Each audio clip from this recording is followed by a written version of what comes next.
Yeah, like you lived 2 in years. Egypt? Yeah, man. I'm actually from Alaska. That's where the name came from. Stop. Hold on, wait a minute. Frosty! Hold on. We've had a lot of sarcasm today in our group chat. I just want to make sure this is real. Like, true. is this sarcasm or is this real? Man. For real? You got proper I talk. That's dope. wild. No, I I believe got you. this from Alaska. Sarah I believe Palin. you. You understand?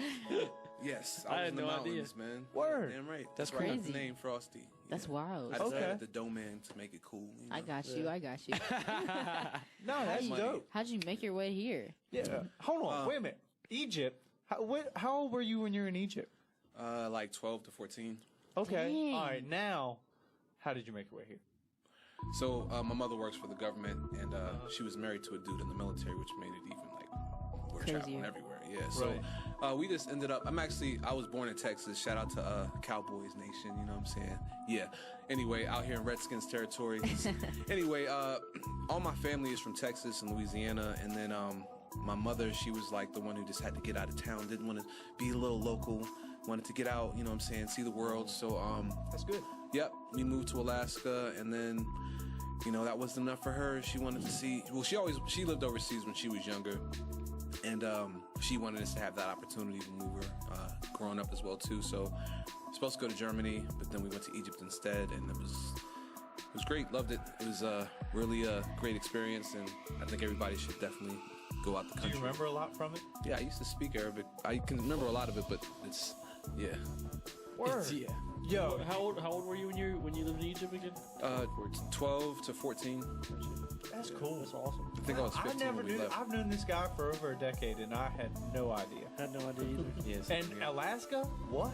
Yeah, it's In crazy. Texas? That's where the Cowboys come from. I had a feeling that was somewhere in there. I just had that feeling. Yeah, like when I first met him, it blew my mind too, because I'm just, you know, a New Yorker. I grew up in Long Island, New York, Right. and never traveled anywhere, did anything like that until I moved to Virginia. So that's my simple story. It is a lot more complicated than that. Egypt. Here's Pretty. Frosty's, you gotta pull out a map. Like, I was here. Now I'm in West Virginia. Now I'm Wild and wonderful. All right, so skipping ahead a little bit, in the early years, I want to say you were in high school at the time. You was heavy on the grind in the mixtape game. In fact, I want to say that you were one of the pioneers in this area on the mixtape game. Yeah, that I'm was a fan after of high that. school. A little bit after high school. Yeah, but yeah, for sure, I appreciate that. When did you start recording music and doing it yourself?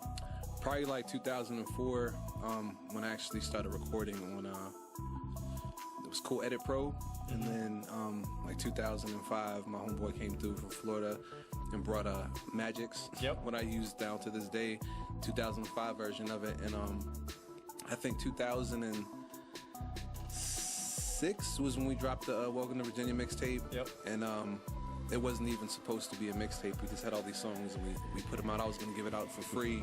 And my homie was like, man, just charge him for it. Just charge him. Just ask for $5. And I was like, all right. You know, we had the CDs and everything, so we charged them and everybody bought them. I think we sold had 500 CDs. We probably sold like 200 that day. We ended up selling pretty much all of them that month. And you had the perfect drop for it because you dropped it Apple Blossom. Right when everybody was coming into town, he was on the walking mall and everybody's walking around. Perfect timing. Yeah. Fun fact, I was actually on 4 songs on that mixtape. Oh, yeah. What? And I Were was you a really? young buck. I was like 14, 15. Like, I'm not even gonna lie. Like, I say put on, but for real, Frosty was the first one to really, like, give me an opportunity to record around in this area. Like, I've recorded before, but, like, in this area, Frosty was the first one that I had recorded with.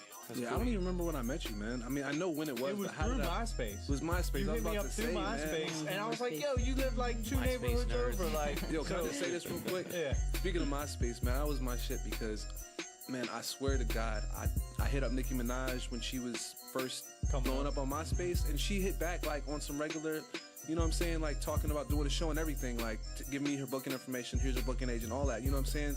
And that was before, that was social media like really starting at its first that was time. You know probably what I'm 5 to saying? 10 Like, years before she popped. yeah, but I mean, anyway, we were talking about connections. I thought about that because you were talking about hitting up people like now. Yeah. You never know who will hit you back. Exactly. Anyways, back to me.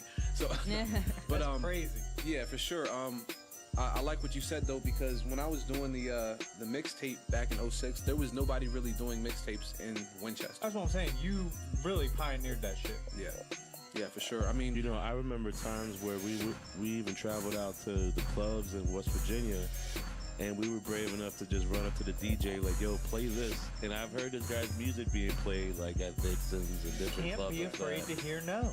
That's awesome. You know what I'm saying? And that's like in the early stages before we were producing actual beats and our own stuff. Like, 'Cause they we were all just mixed hopping in. on like an Outkast beat or something. Nights I mean, like that when we- are a victory. Like Yeah. you get your song on and you're down there and you're like, I'm sure you remember that. He's like, that's awesome. yeah, man. I And we forgot you were on that talking many about the songs, first too. mixtape too, right? The first one. Yeah. I know people who recorded for that mixtape that got cut from the mixtape. So me being a 15-year-old and getting on 4 songs, I'm like, man, that's crazy. And I was trash back then. That's crazy. Like, actually, that was my name. I was crazy back then. That's why. But on top of him pioneering the whole mixtape game in this area, he stayed consistent with him.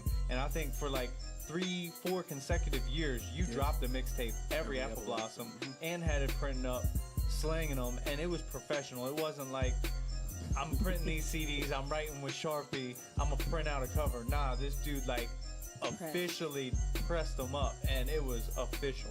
I still got them. One was Guns in the Car. Guns in the car.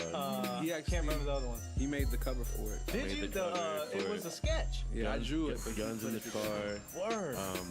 Help me. What were the other ones? What For Hustlers. For Hustlers. Yep, for the Hustlers. The R&B Seduction. Yeah. Dude, I made a lot of covers for him. Yeah. Wow. Yo, you've come a long way. What did you learn from having those experiences doing the mixtape scene? Really just, man, there were so many things. I really can't say specifically this one thing, but I think the biggest thing I took away from that is that people will value you if you value yourself. Because my homeboy was like, sell the mixtape, and I was like, nah, I'm just gonna give it away because I was so afraid that nobody would pay for it and not just be like, you know, Feeling bad. yeah, you know what I'm saying? And it was like, yo, people were asking me, how much is it? Yeah. You know what I'm saying? And I was like, $5. Yeah. Oh, $5. You know what I'm saying? So, it just taught me to value myself. And then I was feeling myself after that because I just felt like, man, I can go anywhere and do this. It wasn't even like, you know, it's how hard is it to go into a crowd of people? And I'm a extrovert, so I can go and talk to people. I did sales at the time anyway, so it was nothing to just go out and sell my stuff myself. Plus, it's my stuff. Yeah, You so know what I'm you're more saying? excited. My sweat and blood. I'm sitting here, just met this man on MySpace, and we're over here putting tracks out. And yeah, the quality was definitely not good. You know what I'm saying? But it was better than what was going on at the time, and nobody was recording on a DAW. You know what I'm saying? And Especially local artists. yeah, you know what I'm saying? So, and I got a lot of that stuff from being down south too, and seeing how they was running with their mixtapes and how they was actually recording and doing everything. So, you know, took a page out of that. But yeah, every year, man, I was dropping a tape. Yep. Huge. So, how did you and Doughboy link up? Did y'all go to school together? Yeah, I think he was. This is what I remember. I remember meeting Frosty for the first time, like at a house party in Stevens City. Oh yeah, there's lots of And those. you know those Stevens City house parties, it's just beer and people bumping into each other, right? Yeah. Oh yeah. And I'm standing there trying to mingle, and then he walks in, and I'm like, the only dude here that looked hood. Yeah. So I walked straight up, and I was like, "What's up, man?" I'm like, "What's up?" You know, I'm new to town. I don't know nobody. Fresh into By that, Virginia. I was the only black person in the party. And then y'all. And then, come There's to a lot of find white out, people. I had already kind of talked to him online. I had heard some of his stuff online because that was back like when SoundClick was really I popping. remember that. Yeah. People still use that shit. I'm I'll on say it didn't die off for, a couple years ago. Yeah, in the Go ahead. SoundClick era. Oh man, that was a fun era. Yeah.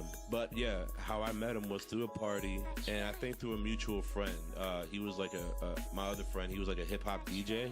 So when he told me about Frosty, I was genuinely interested because at the time I was really into rapping and freestyling and stuff. So as soon as I found somebody with the same interests, we just kind of linked, and it helped that he lived right down the street from me. Yeah. You know what I'm saying? So it was like I was bummed to leave New York, but then I was actually, cool with it as soon as I found somebody I can link up on.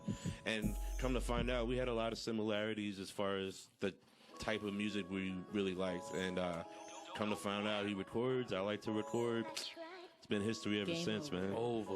Yeah. You know, and that was when I was in high school. So that was a long, long time ago. That's awesome. That's super cool, man. I remember hearing Frosty's name from Eric Marvin. You know the name Eric Marvin? Yo, he live right now. Is he? Oh, he's on my live now. Yeah.